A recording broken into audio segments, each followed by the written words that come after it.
আসসালামু আলাইকুম রহমতুল্লাহি ওয়া বারাকাতুহু। খুব ভয়ঙ্কর একটা তথ্য দিব আপনাদের, একটু শুনবেন।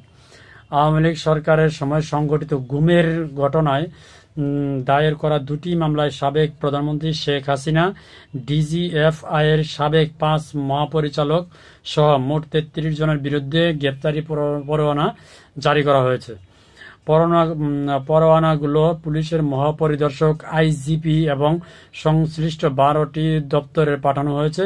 বৃহস্পতিবার ৯ অক্টোবর আন্তর্জাতিক অপরাধ ট্রাইব্যুনালের রেজিস্ট্রার দপ্তর এ তথ্য নিশ্চিত করেছেন। ট্রাইব্যুনালের chief prosecutor advocate Tajul Islam জানান, বুধবারই এই পরোয়ানা সংশ্লিষ্ট দপ্তরগুলোতে পাঠানো হয়। এর আগে বুধবার টিএফআই সেল এবং জেআইসি সেলের গুম সংক্রান্ত দুটি মামলায় আনুষ্ঠানিক অভিযোগ আমলে নিয়ে ট্রাইব্যুনালে শেখ হাসিনা, স্বরাষ্ট্রমন্ত্রী আসাদুজ্জামান খান, ডিজিএফআই এর সাবেক ৫ প্রধান সহ মোট ৩০ জনের বিরুদ্ধে গ্রেপ্তারি পরোয়ানা জারি করেন। দুটি মামলায় মোট ১০টি অভিযোগ আনা হয়েছে, প্রতিটি মামলায় ৫টি করে। এর মধ্যে টিএফআই সেলের গুম মামলায় ১৭ জন এবং জেআইসি সেলের মামলায় ১৩ জনকে আসামি করা হয়েছে। আসামিদের অনেকে এখনো বিভিন্ন বাহিনীতে কর্মরত রয়েছেন।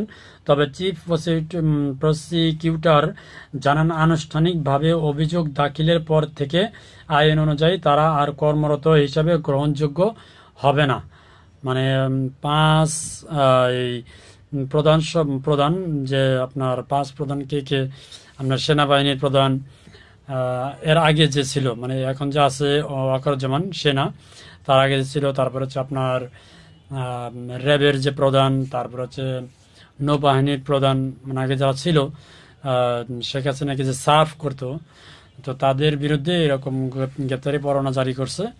আসলে কি লাভ এই গ্রেপ্তারি, মানে মানে এই যে কি বলবো, আসলে বলার মতো কিছু নাই। তবে আমার মনে হয় এই সমস্ত বাহিনী, বিশেষ করে সেনাবাহিনী,